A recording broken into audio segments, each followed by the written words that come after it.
Think math. The area of a circle is πr². Everyone memorizes that formula, but why exactly πr²? Today, one single picture will make it completely clear. First, we slice the circle into many very thin rings, starting from the center, like the layers of an onion. Each ring is a little longer than the one just inside it. Now we unroll each ring and stack them up, one under another. The innermost ring is almost nothing, while the outermost is as long as the whole circumference. Stack them all and, surprisingly, they form a triangle.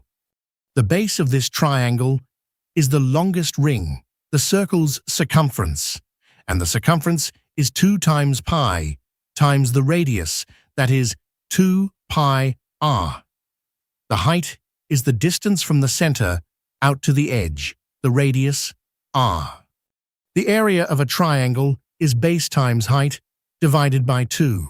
So that's 2 pr times r divided by 2. Simplify, and you get πr², exactly the formula we all memorized. A formula you only memorized, understood in a single picture. A piece of math like this every day with Think Math.